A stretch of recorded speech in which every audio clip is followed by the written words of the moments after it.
All right, everyone. I just opened the box for this Puig touring windscreen for my new 2023 BMW GSA 1250. I had found on my BMW that I wanted a little more wind protection, and the screen was pretty well rated. It's apparently big. The box doesn't seem that big. I guess it does. It does now that I look at it. This is apparently the screen. We're going to unwrap that.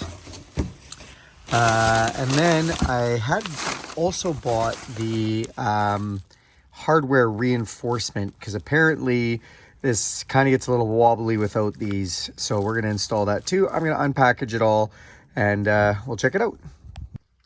All right, I just went and unpackaged the touring windscreen and the supports.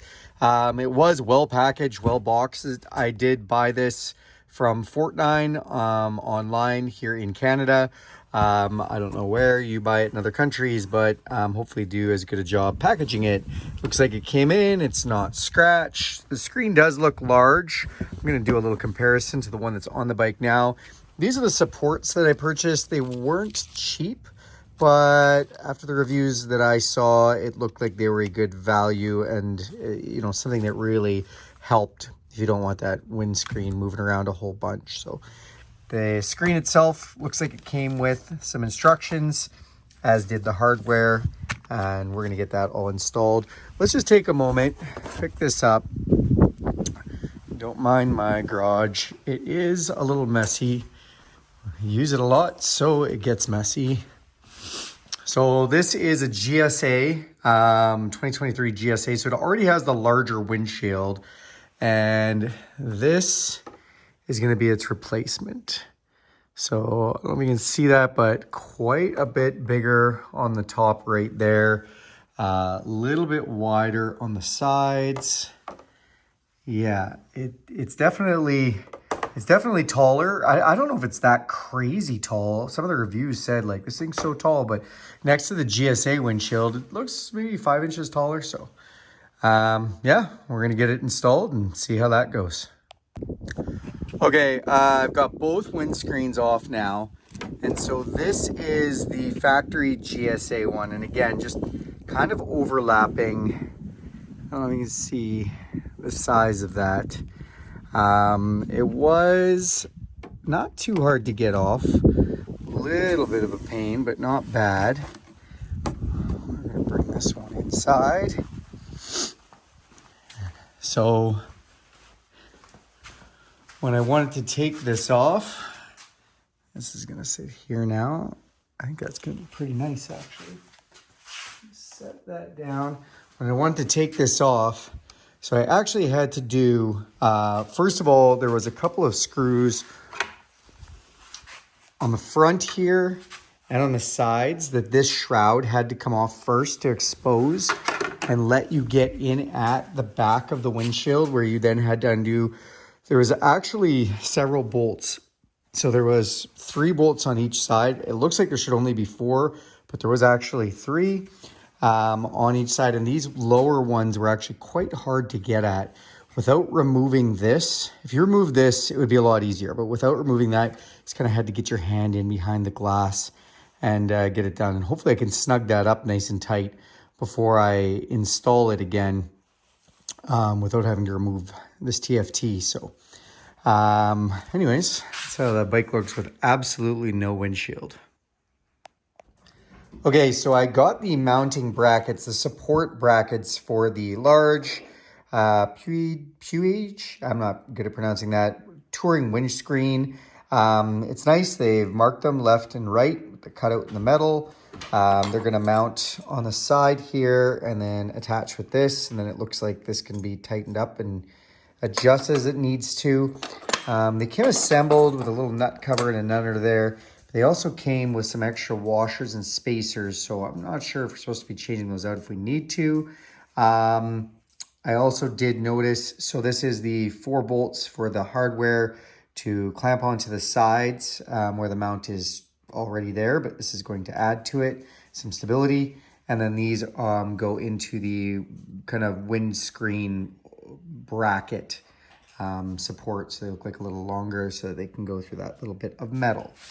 On the bike itself, so this is the adjustable side we're gonna pull off these two Torx, and then that bracket's actually gonna sit in behind here, and same with the other side here. So we're gonna pull off these two, and it's gonna sit in behind this. Again, if you look right here, this is where that mount goes, and this literally kind of attaches to the windshield mounting piece. So you have these, and then once they're on there and they're clipped in, that's where it attaches to. So we're gonna go ahead and figure it out. Okay, so I've got these brackets in now.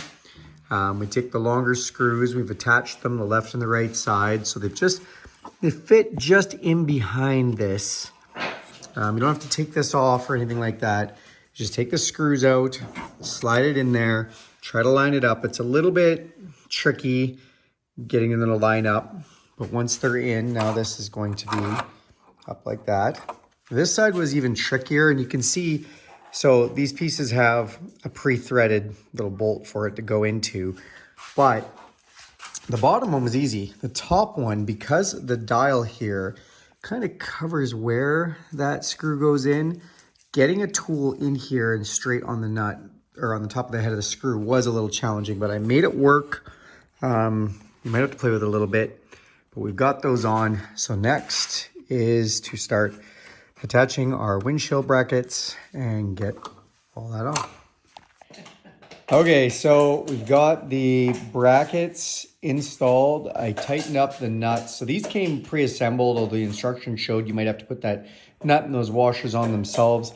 Got them tightened up a bit. They can still move just a little bit for adjustment. This is our touring windscreen. So I learned this after I took it off the bike that this whole assembly kind of unclips, which makes it a lot easier to take it off. And we are going to just slide it on there, and then we're going to feed, I believe, one of the new screws it gave us. We've got two new screws through there, and probably replace this top screw. But let's check it out. Okay, we've got this installed. A little bit of messing around. First of all, with this touring windscreen, it almost feels like the angles these are on was a little harder to get this to go in and seat. Kind of had to play with it a bit, but it doesn't feel too forced. It's just not as easy. So I don't know if the angles of this are exactly the same as the BMW windscreen. However, we got that done, and then it was time to basically adjust these mounts. So I tightened up these nuts so that they were fairly tight, but I could move these with just a little bit of force. And you basically just line them up. And then I had the screw in here for the windshield, the factory screw. So I took it out, and this is a little longer screw that they give you. Now, this does not have a Torx head. It has an Allen key head, and it is a size 3 metric, which is pretty small. I mean, you can't get a lot of torque on it. Also, just because these nuts are somewhat in the way. And I mean, truly, I guess you could take these off. That might have made it easier. Take these off and then mount that up and then bolt these through. I didn't do that. So what I actually ended up using was a flex screwdriver with the bit and getting in and being able to tighten and torque on that a little bit. I am still going to tighten up these nuts a bit more and then just put the plastic cover over there, as this is your support. So I mean, really, if this is loose and the wind can push against this, it's going to allow this to tilt in on you. So yeah, I'm going to tighten that up, and we are going to put back on the cowling on the front, because of course this looks naked right now, but we're going to put on this cowling piece right here. Once we put that back on, bam, we are done. Okay, because the instructions that came with this are not good, I did make a small error here, but it was easy to correct. So I had made an error in tightening these. So this is still your support. However, you do need it to be loose enough, because when you turn this wheel right here to lower or raise the windshield, it needs to be able to have enough slack to be able to move. So you can see as I'm turning the mechanism, now that can move. You see this guide that it's moving on. and it can go up and down as you'd like it to. I feel like I've got the tension good right now. It feels like it's moving freely. So yeah, I guess that is how that support works. It did kind of amaze me, as I thought that this would be a rigid support, you know, like this feels like this is your move point. But then again, I do think maybe when there's actually force against this windshield, where there wouldn't have been that before, now there is. So pressing against it, it will have some stability. All right. Okay, we are all together now. I am excited to try this. It is a tall windshield, especially in the utmost position, which I actually have it in right now. We've got everything on here, our shroud. We've got the hardware installed for the supports, so this shouldn't move too much. And it still works with the dial. Fantastic. Yeah, gonna be interesting to see how this goes. This is the stock GSA shield. Again, bigger than a regular GS, but just for comparison's sake, you know, quite a bit shorter. Quite a bit shorter. And we'll see if this little bit of edge fairing helps, but I think just really this top part is going to be the big winner.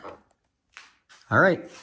Thanks for watching this video. Do me a huge favor, click subscribe to this channel. If you want to see more videos like this, go ahead and hit that bell icon. You'll be notified every time I make a video. And if you like this video, give it a big thumbs up. Thanks, everyone.